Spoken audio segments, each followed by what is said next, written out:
Okay, good afternoon. My name is Krupa. I'm a wellness dietitian at UF Jacksonville. This is the Nourish Life program, and this is the 5th session. And today we'll be talking about meal planning tips and tricks.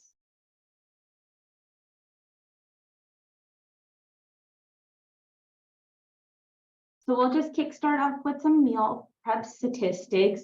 So when it comes to meal planning in the US, the percentage of those who plan their meals a week at one time and those who do not plan their meals at all are about the same at 29%.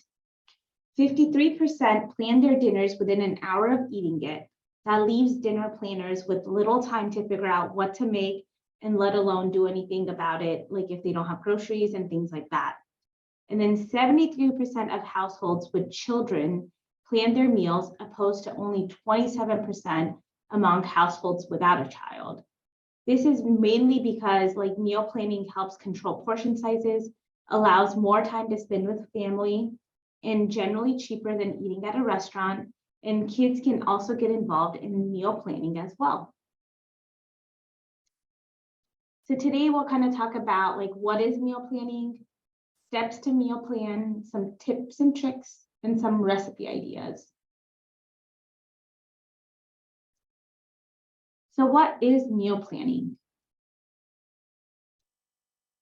So meal planning is asking what's for dinner question only once a week instead of every night, and then shopping and preparing for it once a week and prepping all the ingredients before cooking it. Steps to meal plan. So this is kind of like a healthy meal formula that we can use for meal planning. So you need 1 protein, 1 carbohydrate, 1 non-starchy vegetable, and 1 healthy fat, which equals 1 healthy meal. So maybe keeping this in mind when you're trying to meal plan. And then looking at all the different food groups, right? The healthiest meal plan emphasizes on whole foods such as fruits, vegetables, legumes, beans, whole grains, high quality protein, and healthy fats, while limiting sources of refined grains, added sugars, and excess salt. So if you are looking through your favorite recipes, think about each of these food groups. And if any of them are missing, try to make it a point to fill in the gaps, right? And then you can see a picture of the plate method. So you want to try to do most of your plate fruits and vegetables, primarily vegetables of the non-starchy, trying to make half your grains whole, and then trying to choose more lean protein as much as possible. So like fish, turkey, chicken, things like that. Try to limit your red meats and avoid processed meat as much as possible. And processed meat is like bacon, hot dogs, sausages, lunch meats, things like that. So before you get started, maybe try to ask yourself these 5 questions. So if you're a newbie at meal planners, maybe just focus on planning dinner for a week. And while seasonal meal planners might even include breakfast and lunches. So maybe start off with 5 dinners as a jumping off point. And then look at your social calendar and maybe subtract the meals accordingly. For example, if you always have pizzas on Fridays, then you don't have to plan for that day. And then you only have to plan for 4 meals. Even keeping an eye on your weekly calendar, right? And look at what evening challenges you may have. So for example, maybe on Tuesdays, you have a child that has art class and you go straight to art class right after picking them up for school, and you won't be home till late for dinner. And then dinner has to be waiting for you. So maybe using a slow cooker meal on Tuesdays for dinner. But then you also need to consider what type of meals you need, right? And look at time constraints that are not just in the evening, but throughout the day. So on Tuesdays, you can't plan for a slow cooker meal that's only going to take 6 hours if you may not be able to go home during lunchtime to prep for it, right? So keeping those things in mind, right? And then even having somewhere that's posted the menu for the week, right? On a whiteboard or on the fridge or something like that. So your family has access to it. If you have older kids or a husband, that can quickly reference it. And if they get home before you, maybe they can help start prepping for dinner. And maybe even plan for the unexpected, right?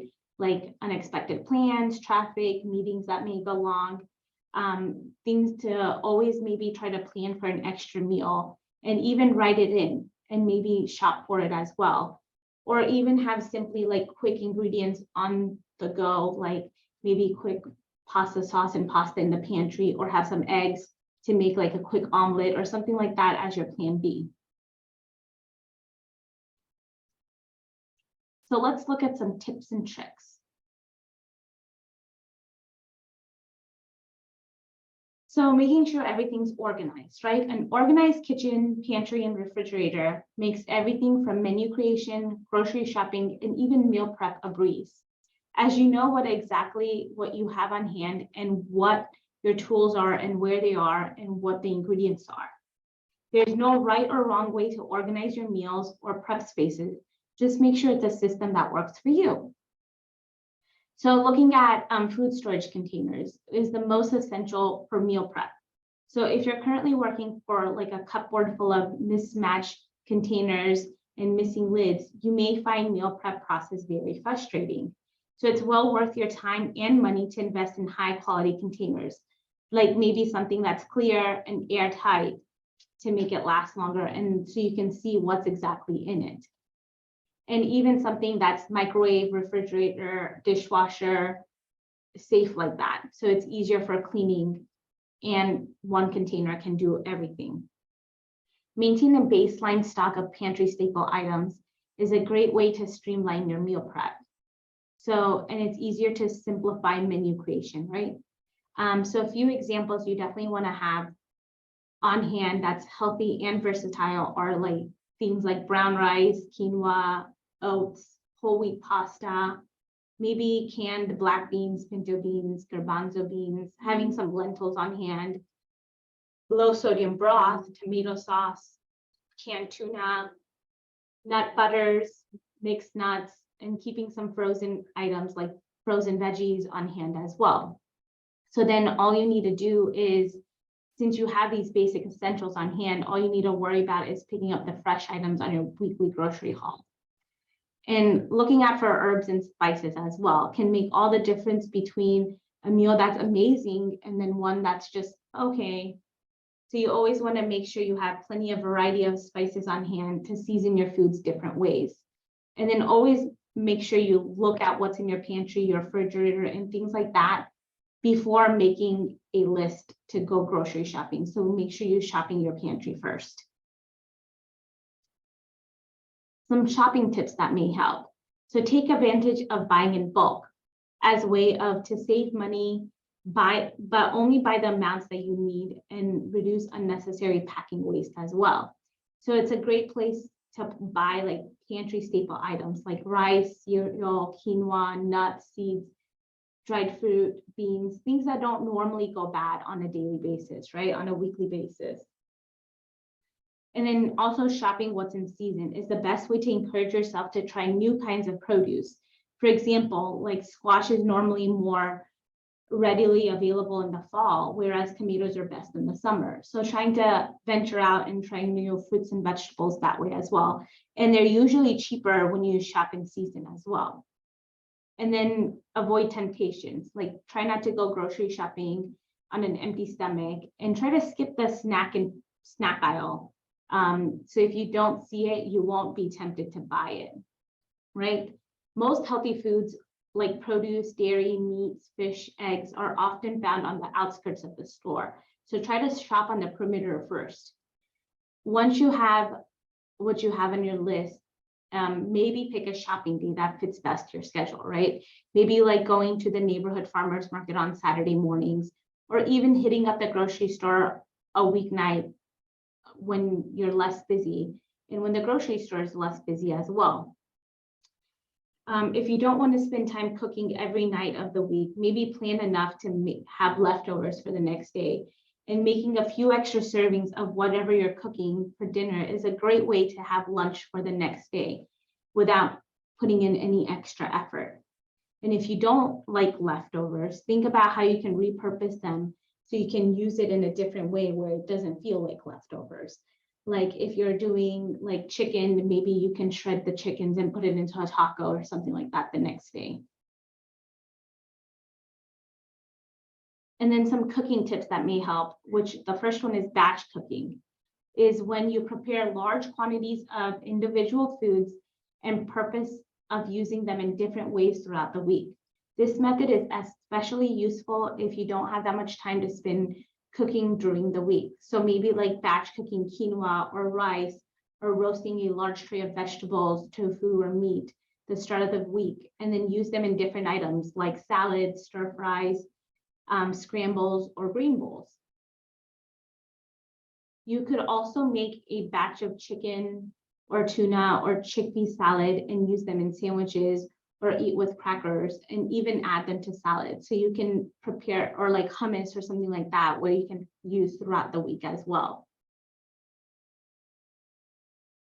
Sorry. And then cooking certain foods or meals in large batches and freezing them for later use is a great way to save time, reduce waste, and stretching your food budget as well, all at the same time. So you can use this method for simple staple items like broth, tomato sauce, or even for entire meals, such as like lasagna, soup, enchiladas, breakfast burritos. So then it's ready to go. And these can also be counted as your backup meals when you're running late, or your plan B when things don't work out the way you want them to. And then pre-portioning out your meals into individual containers is an excellent meal prep strategy, especially if you're trying to consume a specific amount of food. This method is primarily popular amongst like people that are counting calories, or athletes, or that are into like fitness enthusiasts who closely track their intake of nutrients. It's also a great method for promoting weight loss, and even just for getting ahead when you're short on time. So take the advantage of this method and prepare a large meal that contains at least 4 to 6 servings. So you can use it maybe like as for lunch or something like that. Portion each servings into individual containers and then store them in the refrigerator or the freezer. And we're ready to eat, simply reheat and eat. And then this is like a sample, an example of portion sizes, right? So this would be like a quick way to glance at your hand and some portion sizes if you don't measure out your foods and things like that. So 1 whole fist equals about a cup, which is normally used for like rice, fruits, vegetables, things like that. 1 of your fingertips is a tablespoon. The palm of your hand is usually 3 ounces, which is usually used for meat. A cupped hand, usually like the picture, is more for like nuts and stuff like that. Index finger is about 1 ounce, which is used for hard cheeses. Thumb is about 2 tablespoons. And then half a cup is the top of your fist. And then the whole fist is 1 cup.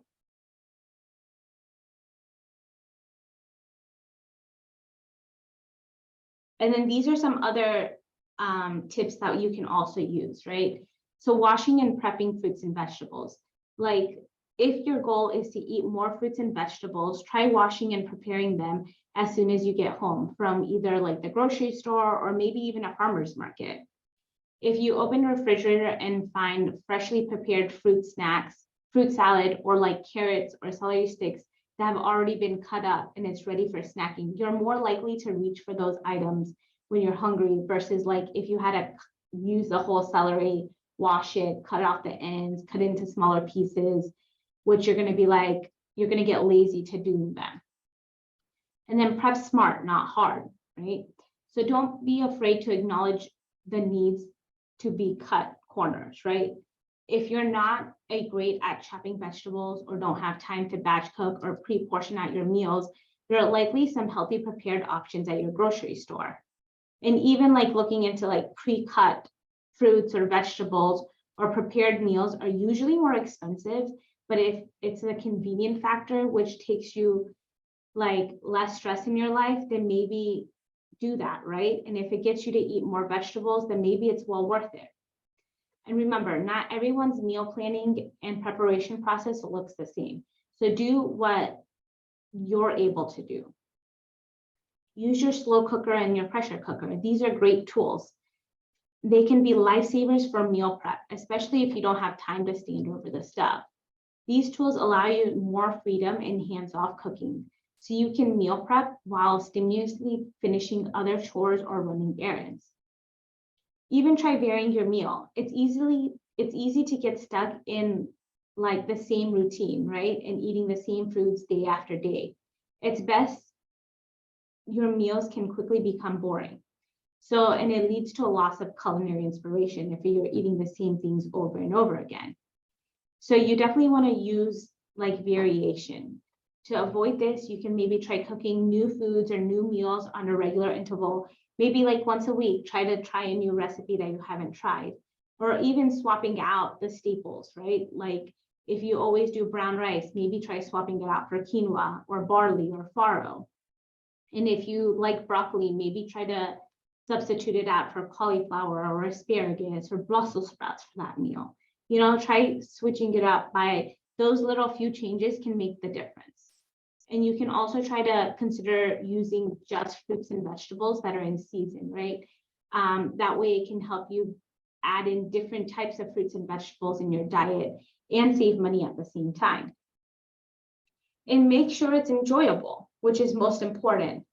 You are more likely to stick to your new meal planning habits if it's something you enjoy doing, instead of thinking of it as something you have to do. Try to mentally reframe it as self-care. If you're the household chef, maybe consider asking other family members to help, like make it a family affair. Like if your family helps you chop vegetables or batch cook some soup for the week, then these activities become quality time spent together instead of just another chore. But if you prepare doing it solo, maybe throw on your favorite music or a podcast or an audiobook while doing it. So it's something that you are looking forward to doing versus something that you have to do. Recipe ideas. So chicken, for example, is a key ingredient for many meal prep lovers. But it's time to look at past those boring, dry chicken breasts, and usually that's unfortunately appear way too often in meals. So maybe give your chicken a little extra oomph with marinade, seasonings, and restaurant quality experience that you can try. So maybe you can flavor it a different way, right? So maybe you can do it Greek style or do it like Mexican with like the cilantro lime, or maybe you can crispy bake it or roasted balsamic or onion herbed onion mustard. Sorry, cannot talk today. But any of those items, you can try to make it a different way. That way it's fun and exciting instead of just plain old boring grilled chicken kind of thing. And aside from like making full meals, you can also try to do meal prep ideas that are, you can mix and match, right? So make a ton of like different ingredients, and that way you can mix and match them. So this will allow you to be more creative and with quick meals, mix and match meals during the week. All you need to do is plan for an easy, adaptable, in-season ingredients that keeps well in the fridge. So think about grains, sauces, veggies, and protein. And then make unique textures and flavor combinations every day that will help you get them excited about mealtime. So for example, you can maybe for a week, you can make like a batch of quinoa, a batch of like cilantro lime rice, and have like tortillas on hand. For the vegetables, you can do like roasted vegetables or have leafy greens, or maybe even spiralized zucchini noodles or something like that. And then you can make different like spreads and hummuses and dressings to kind of put it together. And then have different proteins like maybe shredded chicken or garlic butter shrimp, lentils, black beans. So you can make it into like almost like a bowl, or you can make it into a wrap or have a little sandwich out of them. So it's more versatile. So with the same ingredients, you can make them different ways.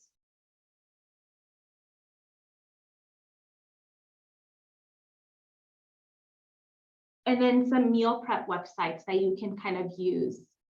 Let me try to pull it up really quick.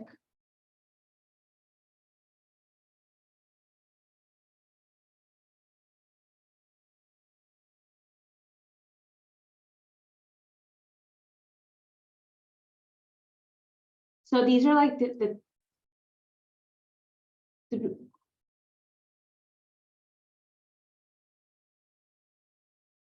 sorry. Okay, so these are the there's lots to use. So Eat This Much, which is loading, and then Whisk as well. So this one you can have, like, once you get out, you can try to add in different, you can join different communities if you want to. Like, you can join like this fall season community, and then once you go up there, you can kind of look at all these, and then you can kind of add them to your list, like add it to meal plan or something like that. And then when you go to planner, it'll show up, and then you can kind of drag and drop it. And then you can also add to shopping list and then add all the items.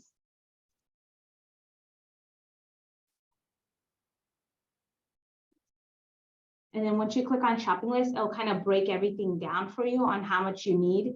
And then you can also check out, and it'll kind of tell you where you can buy it. So if you click on like Publix or something like that, it'll put everything in your cart for you, that it's easier. Like, so when you're working and busy and things like that, it'll kind of be already for your shopping list, kind of go ahead and buy. This one is a cool website as well. This one, basically, you can kind of think about, like, if you want to do any diet or a Mediterranean diet, you can put in how many calories you want.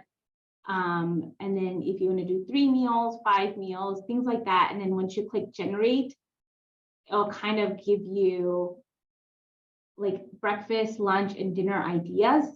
And then it will tell you, once you click on this, it'll tell you all the ingredients up here, and then you can order them off of Amazon Fresh, or you can look at them and it'll tell you directions and kind of do the macros for you as well. And if you're not a big fan of black bean omelet, you can just use this button and swap it out. So it's kind of easy, and you can hover over it and it'll kind of tell you like 10 minutes to prep and 10 minutes cook time as well. And then Healthy Meals is also another website that you can also do meal planning.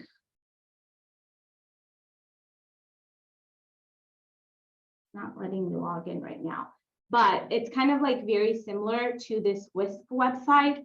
And it'll kind of, it does the same things, like you can look up the menus, you can add them to the planner, and you can look at your grocery shopping as well. So those are some websites that you can kind of use to kind of make your life a little bit easier and help you meal plan if you're still starting off with meal planning and things like that. And then these are some healthy snacks that you can kind of incorporate as well. So you can do like yogurt and berries, or hummus and veggies, or some veggie sticks like carrot sticks or celery sticks with peanut butter, or rice cakes with nut butter, or edamame, nuts, seeds, things like that, a piece of fruit, or fruit and cheese. So that way there's plenty of healthy snacks. So even if you have these things on hand that you can kind of quickly grab and grow on busy days, that's very helpful. So these are some resources. Thank you everyone for joining. If you have any questions, you can like unmute yourself or add them in a chat. I'll be happy to answer them. And then trying to use this, scan this QR code to get points for today's talk. And I have also am putting it in the chat box as well. So if you need the website, you can just click on it from the chat box. Any questions?